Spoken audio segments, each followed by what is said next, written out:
"You can't be serious. This isn't your kind of place," sneered a woman in a tennis visor, glaring at 16-year-old Amaya Carter. The crowd murmured, eyes shifting uncomfortably as the only black girl in the country club's tennis tournament stood frozen.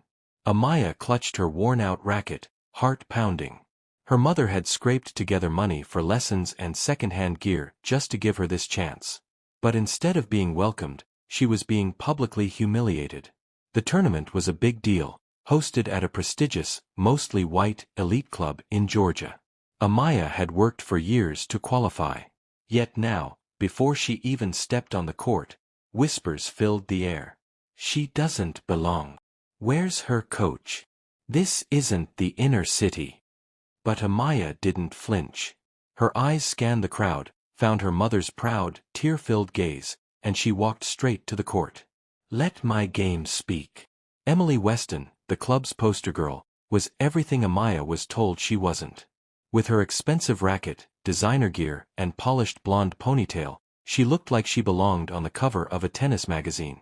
Meanwhile, Amaya stood on the opposite side in her old sneakers, thrifted tank top, and braids pulled back in a simple bun. As they shook hands at the net, Emily barely made eye contact. "Good luck," Amaya said. Emily smirked. "You'll need it." From the first serve, it was clear Amaya was a force.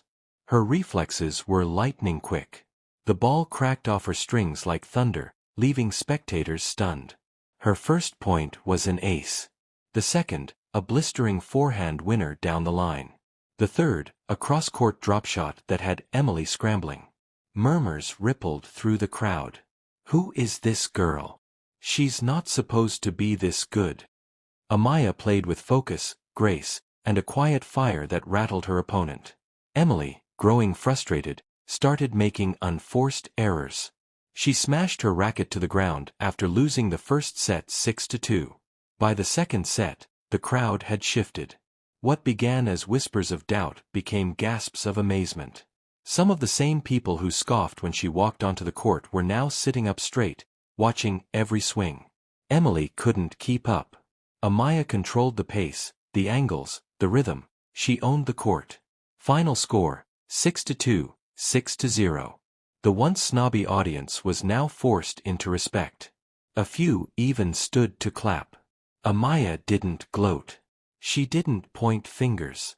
She walked off with calm confidence, nodding once to her mother in the stands. Her game had spoken. And the silence of the crowd said everything. By the third round, Amaya had become the name everyone was talking about. Not because of her background story, though that was compelling, but because of her dominance on the court. 3 straight wins. All against seeded players. All in straight sets. But not everyone was cheering. Local sports outlets ran stories with subtle digs. Underdog from inner city shakes up tournament. Unknown player disrupts country club status quo. On social media, the comments turned nasty. "She doesn't play like a girl. Bet they let her in for diversity points. No way she made it here fairly." Behind closed doors, some club members were furious. One player's father demanded Amaya's equipment be inspected. Another insisted she must be getting outside coaching illegally. Amaya was pulled aside for extra checks after her third match, something that never happened to anyone else. She stood quietly, letting them inspect her bag, her racket, even her shoes. She had nothing to hide. When a reporter asked her afterward, "Do you think the attention is because you're winning or because you're different?" Amaya looked right into the camera. "I think people notice what they're not used to seeing. But I'm not here for their comfort, I'm here to win." That clip went viral overnight. The backlash grew louder, but so did the support. News stations picked up her story.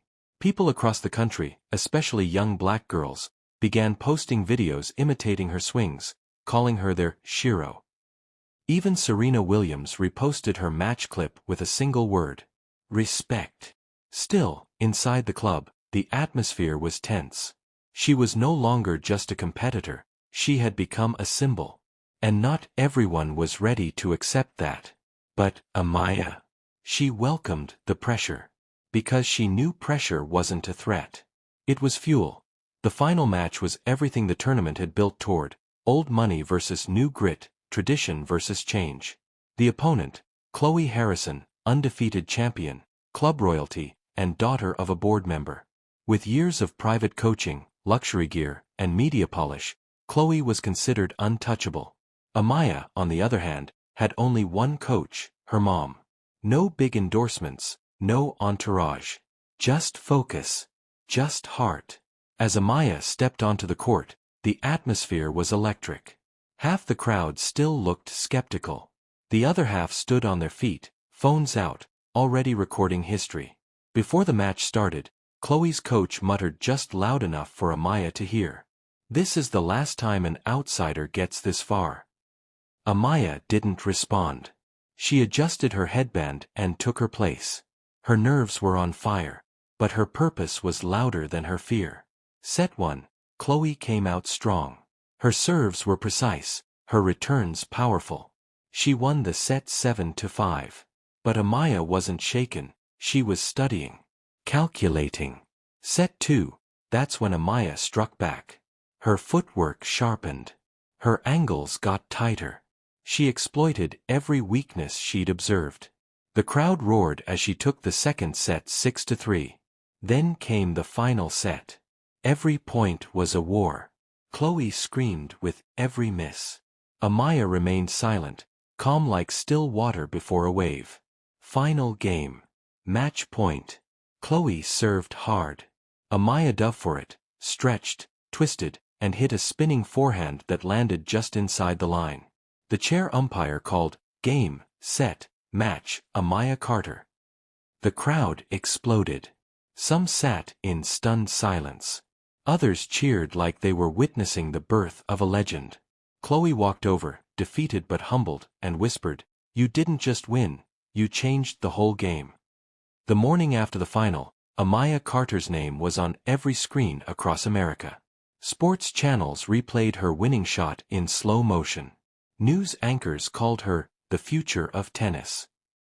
Online, the hashtag #AmayaOwns was trending worldwide. Brands, sponsors, and universities flooded her email. Nike, Wilson, even ESPN reached out. A tennis scout from Stanford called personally, offering a full scholarship.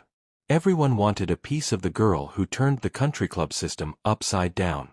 But when asked where she'd be that afternoon, Amaya wasn't attending some fancy celebration or signing contracts.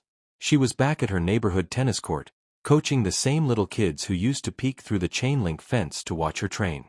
She never forgot where she came from. The elite country club that once sneered at her?